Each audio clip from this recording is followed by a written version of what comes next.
J'enseignais à Moirans. J'ai appris par la presse que s'ouvrait un collège expérimental à la Villeneuve. Il se trouve que ça tombait quand même avec un épisode de ma vie. J'allais divorcer et je voulais bien effectivement changer de lieu, probablement, même si ça n'était pas si loin de là où j'étais. Et donc, je me suis renseignée auprès de ceux qui étaient chargés dans un bureau de la mairie de recevoir éventuellement ce que les établissements scolaires qui allaient s'ouvrir à la Villeneuve intéressaient. J'ai rencontré Rolande et Raymond Millot, à qui j'ai demandé les conditions d'une candidature éventuelle à ce collège expérimental qui m'intéressait. Je les ai rencontrés, nous sommes devenus amis d'ailleurs très très fortement par la suite.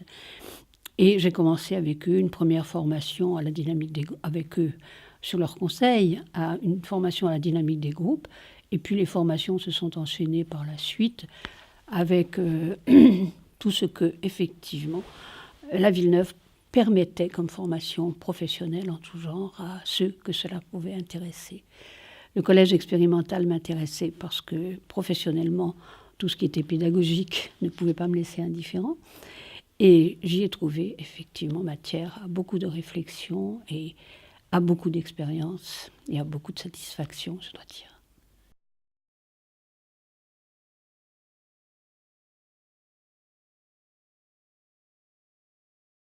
Dès le départ, par justement la personnalité de Daniel Populus, qui était extraordinairement forte et entraînante, et qui avait sans doute le projet de faire une télévision du quartier, puisque je crois que c'était, comment dirais-je, ça devait intéresser d'autres villes, me dit un jour Maïtou Lévian, puisqu'elle avait été contactée, elle qui arrivait d'une formation spécifique à la télévision à Los Angeles, d'où elle arrivait en 1973. Elle avait été contactée par la ville du Havre, qui avait l'intention, elle aussi, d'avoir sa télévision.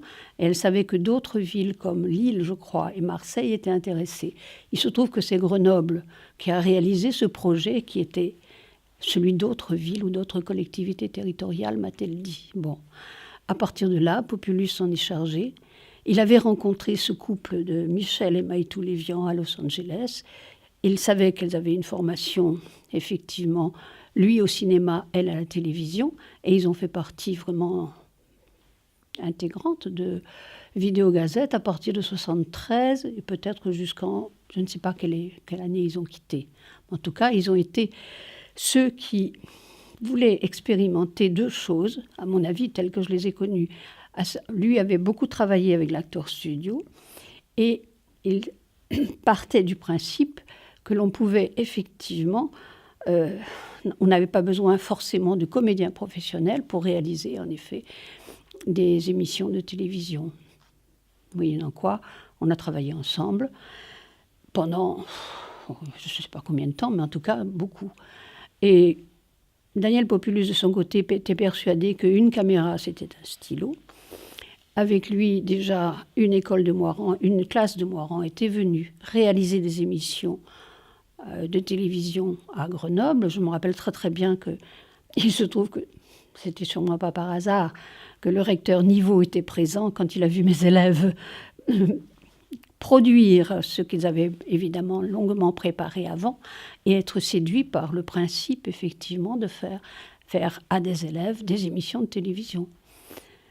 Par la suite, à l'intérieur même de la Villeneuve, tout un programme de formation à l'image a été fait par Honoré Parise, un prof de physique qui m'avait tiré d'affaire un jour dans une réunion pédagogique. Je m'entendais répondre quand je disais un petit peu ce que je faisais. On me disait « Oh mais oui, c'est facile quand on est prof de lettres. Oh mais c'est facile quand ceci. » Et lui avait dit, moi je suis prof de physique et je suis sûre que je peux faire le programme de terminale de physique simplement en faisant photographier une bille qui tombe. J'avais trouvé que c'était une ouverture extraordinaire et donc on est devenu... et il nous a fait travailler. Alors le premier stage, c'était formidable. On partait avec des appareils photo, c'était la première fois que j'en tenais un. Et il nous donnait un sujet, comme on donne un sujet de rédaction finalement. Et je me rappelle très très bien, c'était « Vous avez à traiter mouvement et immobilisme ». avec ça, vous partez, vous avez tant de pellicules, vous revenez avec tant de photos, et on en discute quand vous revenez. Et au retour, on avait un jury composé, d'ailleurs, je me rappelle, il y avait un peintre, il y avait des connaisseurs, et on a une analyse de nos clichés qui n'était pas du tout, qui n'était pas tendre, mais qui nous obligeait effectivement à répondre. Et ensuite, il y avait des analyses de l'image, tout le vocabulaire que l'on pouvait acquérir sur effectivement ça. Et puis, il y avait également l'utilisation des diapositives. Enfin, c'était encore le temps des diapositives. On disait choisissez un slogan publicitaire et illustrez-le par des diapositives. Il y avait vraiment des sujets que je trouve aujourd'hui extraordinairement, je ne sais pas comment les qualifier, mais c'est vraiment riche et exigeant par rapport à... Nous étions en apprentissage de tout, à tout instant. Et dans l'enseignement, j'ai le souvenir, moi, d'avoir effectivement toujours travaillé en cours avec du passage des gens, des délégations qui venaient, je dirais, j'ai les souvenirs des Italiens, des Canadiens, des gens d'ailleurs, des gens de passage, ou bien même des inspecteurs que notre travail alertait parce qu'ils n'étaient plus évidemment dans ce que l'on pouvait attendre. Je ne sais pas comment le dire, mais on était toujours en formation, mais sans savoir comment on était en formation. Parce que c'était un bonheur que de travailler avec tout ce que l'on rencontrait. Et tous les mardis, il y avait donc ce que l'on appelait l'Assemblée générale, où étaient effectivement convoqués tous ceux qui, autour, faisaient ce que l'on a appelé le CEPASC, c'est-à-dire qu'il y avait la présence, effectivement, de tout Vidéogazette, des parents d'élèves, des associations de familles, des enseignants. Et en fait, le projet de la Villeneuve était quand même tenu par, j'ai envie de dire, un ensemble de personnes qui se réunissaient tous les mardis pendant 2 heures. Ça faisait partie de notre service. Et je trouve que c'était une occasion, effectivement, de rencontrer quantité de gens que je n'aurais jamais rencontrés dans un établissement traditionnel. Enfin, ça reste quelque chose d'assez exceptionnel dans une carrière, d'avoir eu ça quand même. Peut-être que c'est maintenant que je m'en rends compte. Mais en tout cas, il y a eu beaucoup, beaucoup de plaisir et de bonheur.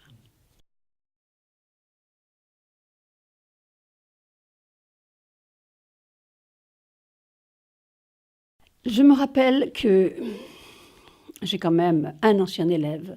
Il faut dire que nous avions une population très, très particulière d'élèves. Parce que quand le collège s'est ouvert, j'ai envie de dire, il s'est ouvert sur le collège qui allait évidemment régler tous les problèmes scolaires je ne dirais pas de la France entière. Mais en tout cas, la première population était quand même une population majoritairement de cas difficiles, d'élèves en difficulté. Moi, je découvrais à ce moment-là un élève, dont je sais encore le nom, mais je n'ai pas besoin de le citer, qui à 13 ans ne savait pas lire. Et moi, je ne savais pas que des enfants pouvaient ne pas savoir lire, parce que quand on enseigne dans le secondaire, l'apprentissage de la lecture est acquis. Enfin bon, je n'ai pas besoin de le dire. Je crois que j'ai travaillé sur la dyslexie comme jamais, quand j'ai rencontré des gamins qui ne savaient pas lire. Et non seulement ils ne savaient pas lire, mais ils savaient très très bien cacher le fait qu'ils ne savaient pas lire. Et lui, il s'est vraiment alors investi dans tout ce qui était télévision ou cinéma. Et il a fini d'ailleurs par obtenir un prix d'Antenne 2 quand même, quelques années après. Ce qui n'est pas... J'ai envie de dire, quand on voit... Il se trouve que c'est aussi un cas un peu dramatique parce que c'est le premier cas d'un jeune homme de 35 ans mort d'une AVC que j'ai connu, moi. Donc, mais enfin, ça veut dire que je l'avais quand même un peu suivi dans ce qu'il était devenu. Il y avait donc des possibles comme ça que quelqu'un comme Populus, avec son dynamisme et ça, pouvait, je dirais, magnifier. Même si, du point de vue scolaire quotidien, ce n'était pas toujours facile pour les enseignants. Mais on avait vraiment des gamins en difficulté, c'est vrai. Mais bon, on croyait aussi à... On avait choisi, le CES était un CES expérimental, à un moment où tous les autres CES expérimentaient les groupes de niveau que l'on allait abandonner après. La Villeneuve avait choisi l'hétérogénéité, c'est-à-dire qu'on avait effectivement, alors j'ai envie de dire hétérogénéité des classes et des acquis. J'ai rarement vu ces différences-là, mais dans l'enseignement que l'on dispensait, les choses pouvaient se faire comme ça et avancer, effectivement. Et je crois que on a développé autre chose dans le style de la communication. Ce qui me paraît aujourd'hui frappant, c'est la manière dont les élèves de la Villeneuve prenaient la parole, s'exprimaient oralement et devenaient tous délégués de classe quand ils arrivaient à Mounier. Ça, on leur avait au moins appris à causer, à s'exprimer et à oser dire, ce qui n'est pas rien quand même.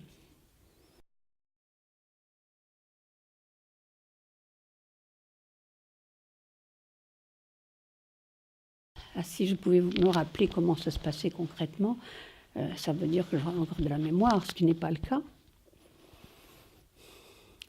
J'ai l'impression qu'il n'y avait pas, il y avait quand même une différence, à savoir que les heures de cours étaient quand même réglées.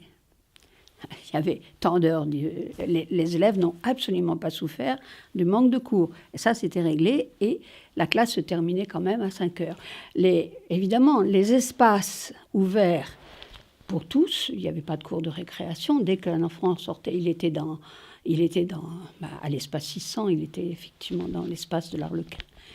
Mais, et comment dirais-je, la part que j'ai toujours ignorée ou que j'ai de Vidéogazette, c'est la part justement qui était informative, parce que les professionnels comme Olivier Hollard, qui étaient les journalistes en fait de Vidéogazette, étaient sur le terrain, récoltaient les actualités, etc.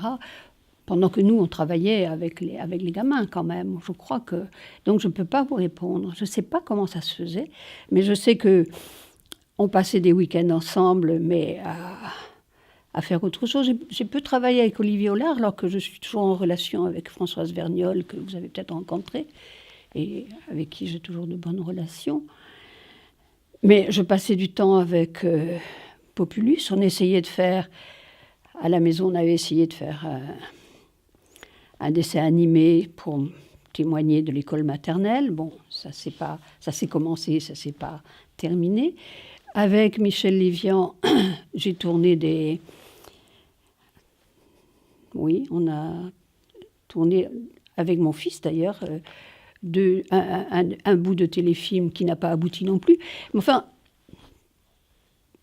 ça faisait partie, je crois, qu'il y avait quand même chez Populus l'idée que la télévision doit faire de l'information, doit faire aussi du divertissement. Alors pourquoi pas des petits films, doit faire, je ne sais pas moi. Je n'étais pas dans le secret de Populus, même si j'étais en très bons termes avec lui et que je le voyais peut-être plus que les autres collègues quelquefois.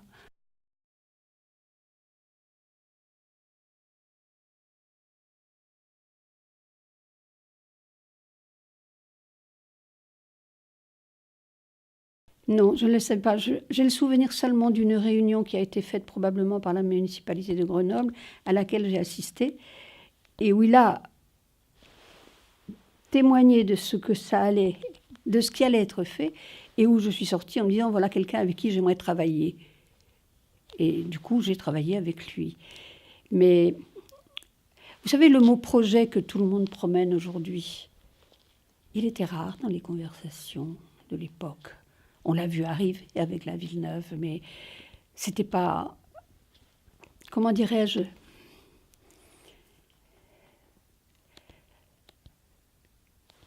Ça fait quand même... Vous parlez d'il y a combien d'années? Un demi-siècle? Presque. Et les mots aujourd'hui, projet, tout le monde en a, tout le monde en parle, mais on l'a vu arriver dans notre vocabulaire. Et même quand il arrivait dans, justement, les hautes instances, il n'était pas tellement courant dans la conversation. Moi, je ne sais pas quel était le projet de Populus. Ben, il était responsable de Vidéogazette. Il s'était donné les moyens de se faire aider. Il avait donc avec une équipe solide. Mais peut-être qu'il vous répondra lui mieux que... Et ça l'intéressait effectivement que les gosses prennent en main l'outil de la télévision.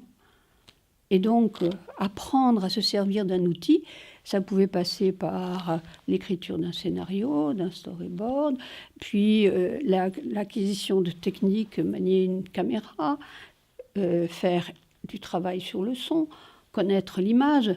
Tout ça, c'était certainement très, très évident pour lui, mais ça n'était pas dit.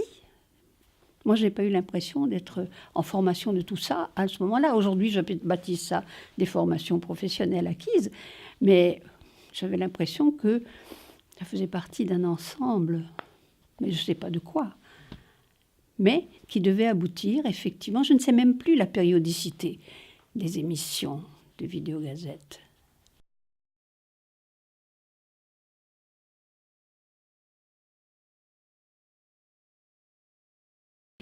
J'ai des souvenirs de l'Agora du nom, mais je n'ai... Alors, je dois vous dire que personnellement, j'ai eu mon premier appareil de télévision quand j'avais pris ma retraite, c'est-à-dire longtemps après.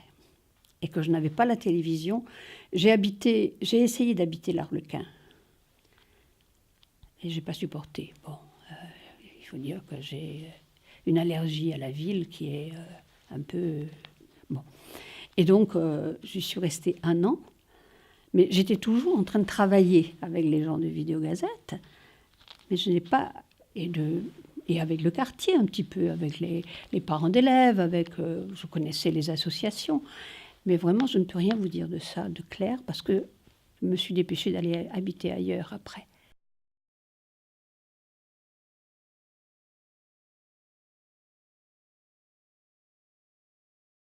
Oui, oui. J'ai eu un poste à Saint-Marcellin. Je suis arrivée dans la France profonde, où les élèves m'ont accueilli. Vous venez de la Villeneuve? C'est vrai que c'est Chicago là-bas, madame? J'ai dit non, pas tout à fait. Mais j'ai eu du mal à m'habituer à un retour à la normale. Et je n'ai jamais été perçue comme tout à fait normale par les collègues, ni par la hiérarchie. Mais enfin, j'ai toujours aimé mon métier et je crois que beaucoup de choses m'ont servi quand même.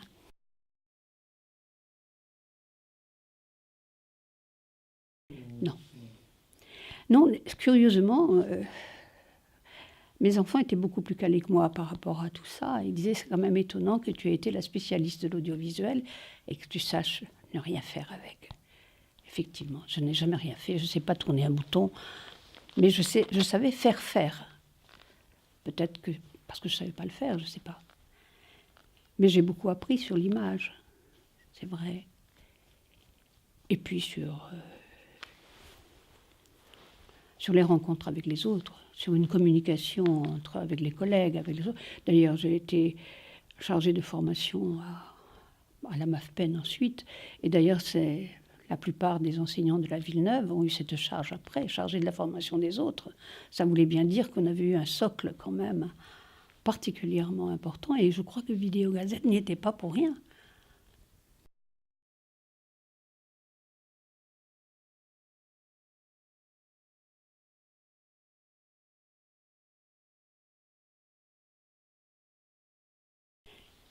Comme quelque chose une période pleine d'espoir, étonnante. CES ouvert, mais ouvrant aussi sur beaucoup d'autres choses. C'est le mot ouvert qui me resterait là. Je ne sais pas comment le qualifier, mais j'avais l'impression de vivre comme une communauté ou une collectivité avec laquelle on ne pouvait être que bien. En tout cas, moi, j'y étais à l'aise. Et je trouve très significatif que, puisque nous parlions de François lors des obsèques, j'ai revu quelqu'un que je n'avais pas revu depuis, et je lui ai dit, l'ASF, c'était vous, l'Association des familles. 40 ans après, retrouver quelqu'un qui vous retrouve comme si on s'était quitté la veille. Ça veut bien dire quand même que nous avions des relations qui allaient de soi. On était dans le même milieu, moi j'ai passé 40 heures par semaine dans l'établissement, dans tout ce qui était justement la Villeneuve avec ses zones d'audiovisuel avec aussi ses conflits. Je ne veux pas du tout dire que les choses étaient toujours agréables, mais on apprenait à résoudre les conflits aussi. Pour ce qui est de... Oui, moi, je ne peux pas dire combien ma déception a été grande quand, effectivement, Dubedou a perdu la municipalité. Parce que, alors, par contraste, c'est peut-être à ce moment-là qu'on se rend compte, quand j'ai vu la manière dont, progressivement, tout ce que l'on avait essayé d'ouvrir s'est refermé sur une politique... vraiment... Aujourd'hui, je ne peux pas être... Je ne viens plus à Grenoble, mais je ne peux pas être indifférente à ce qui s'y passe parce que, justement, j'ai vécu cette période de... Je ne sais même pas quand. Vous allez me le dire, vous, quand s'est arrêté Vidéo Gazette?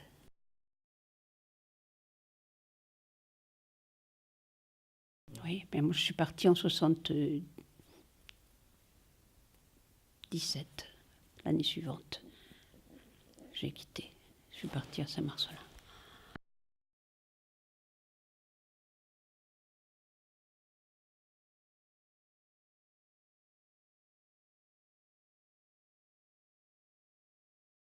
Non, enfin, moi, mon avis, c'est que c'était trop dangereux pour... Je ne sais pas, je trouve aujourd'hui encore étonnant. Il fallait quand même des gens comme, je pense à Schwartz. Je peux raconter une anecdote qui n'a rien à voir avec Vidéo Gazette, mais qui m'est restée quand même comme quelque chose, à savoir qu'il est venu un jour avec une délégation, rien que des inspecteurs qui se sentaient menacés, disait-il, parce que nous avions refusé l'inspection individuelle. Nous demandions une inspection par équipe, puisque nous travaillons par équipe. Et quand on a été avisé de l'arrivée de ce groupe d'inspecteurs, l'intersyndicale a désigné 2 personnes pour représenter le mouvement qui refuserait de répondre aux questions des inspecteurs tant qu'il refuserait de nous inspecter par équipe. Il se trouve que j'ai été membre du SGEN et que j'ai été chargée justement avec une collègue du SNES de recevoir tout le monde et d'obéir à ce que l'intersyndicale avait décidé, à savoir on ne répond à aucune des questions tant qu'ils n'ont pas accepté de nous inspecter par équipe. Et Bertrand Schwartz était là, à la tête il y avait donc des inspecteurs venus de la France entière quand même, nombreux, qui nous posent des questions, et puis nous avons effectivement posé nos exigences. Et j'entendrai toujours Bertrand Schwartz dire « il me faut prendre la parole ». Ici, des inspecteurs qui craignent pour peut-être pour leur fonction, puisque vous refusez de vous faire inspecter comme c'est la pratique actuelle. Mais j'ai déjà personnellement recyclé des gardes-barrières. Je crois que je pourrais aussi recycler des inspecteurs. C'était un moment qui a quand même détendu l'atmosphère et nous avons fini par répondre à leurs questions. Mais là, j'ai eu l'impression que l'institution Éducation nationale, qui avait ce collège-là qui était différent des autres. Il y avait quand même à l'époque 15 collèges expérimentaux qui étaient dans les groupes de niveau que nous avions refusés, qui faisaient parler de lui parce qu'il y avait effectivement, les délégations venaient du monde entier quand même. On avait toujours une délégation. Je me rappelle encore, s'il faut raconter des anecdotes, quand l'Italie est arrivée, on avait décidé que l'on ne recevrait plus de délégations tellement on avait eu vraiment d'étrangers en train de venir voir ce que nous étions, ce que nous faisions, ce qu'était la Villeneuve. Et les Italiens sont arrivés dans notre assemblée générale du mardi. Ils ont commencé par nous dire, à nous faire des compliments tels, en nous disant que nous étions tous beaux, tous jeunes et tous si beaux à regarder, qu'ils étaient ravis d'être là. On a pouffé de rire et on a répondu à leurs questions. Mais on était toujours ouverts sur le monde qui venait de façon telle que c'était dérangeant probablement pour toute l'institution scolaire, plus que l'on imaginait à l'époque. Et quand Schwartz disait qu'il avait déjà recyclé les gardes-barrières et qu'il recyclerait, c'est comme ça qu'il avait fini son intervention, qu'il recyclerait sans problème les inspecteurs, Je crois qu'il était sincère en plus. Donc on était dérangeants quand même.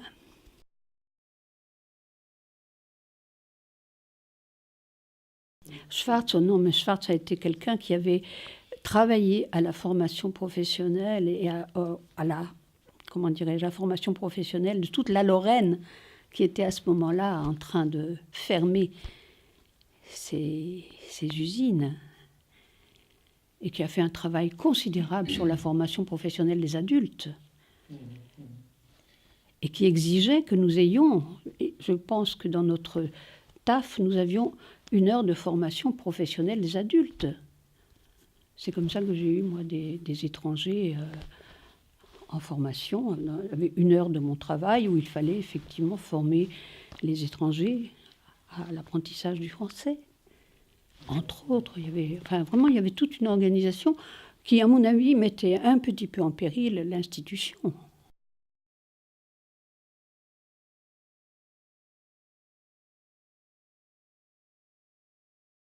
Oui, oui. Mais oui, parce que... Ah oui, forcément, parce que l'année d'avant que le collège ouvre, tous les mercredis, moi j'ai rencontré les équipes qui allaient peut-être venir travailler. Vous savez, c'est rencontrer ceux qui allaient être nos collègues de l'année suivante pour savoir quelle charte nous allions adopter, ce qu'elle allait signifier, ce que nous allions faire. Non, c'était vraiment très... Effectivement, c'était dangereux pour l'institution scolaire, telle qu'elle fonctionnait et telle qu'elle continue à fonctionner. Nous avons défendu l'hétérogénéité à tous les niveaux.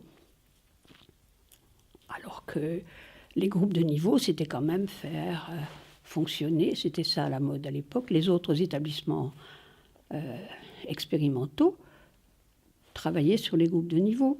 On met les meilleurs, les moyens, les autres, enfin... Et nous avions dit, ben non, c'est l'hétérogénéité que l'on travaille, et on prend les gamins là où ils sont. Je ne dis pas que nous ayons réussi. On a réussi là où les autres n'allaient pas. Mais on n'a pas échoué non plus, parce qu'on a quand même été, bien sûr qu'on a été, comment dirais-je, inspectés, surveillés. Et nous avons dû avoir les mêmes épreuves que les autres établissements, alors que nous avions des conditions quelquefois bien plus difficiles dans l'hétérogénéité à tous les niveaux. Et nous en sommes bien sortis. Enfin, moi, j'ai le souvenir d'une évaluation dont je craignais un petit peu les résultats quand même. Quelquefois, ça ne se passait pas bien. J'ai le souvenir de règlements de compte par bande interposée. Ça me fait encore quelquefois un peu mal, quoi. Mais je trouve que le principe... il y avait quand même de l'enthousiasme au départ. Et des possibles, ça c'est sûr.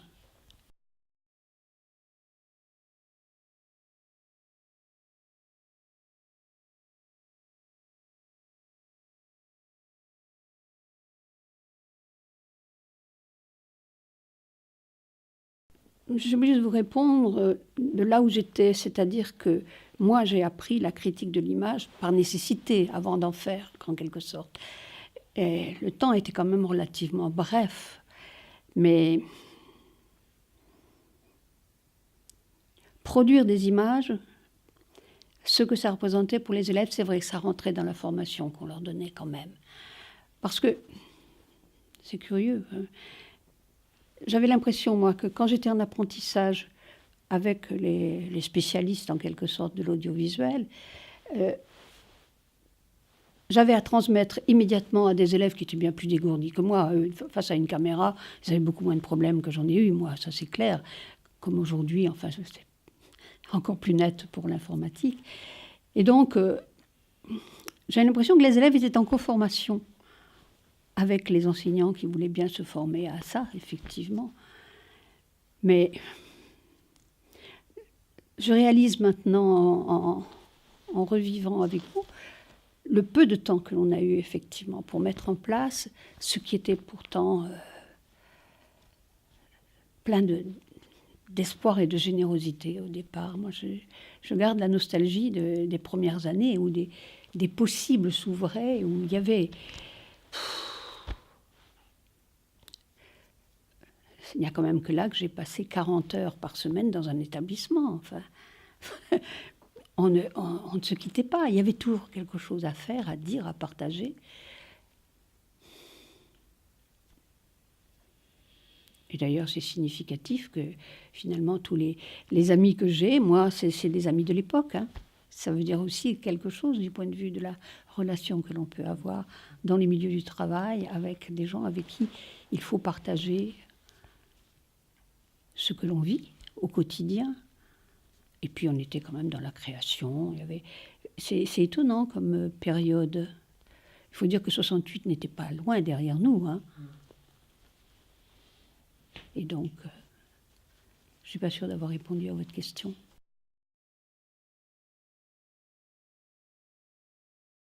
Oui. Oui, parce qu'on a touché des tas de possibles chez les gosses en particulier, c'est vrai, mais même dans la relation professionnelle avec les autres. Travailler en équipe, c'est un beau mot, hein. Ça se fait.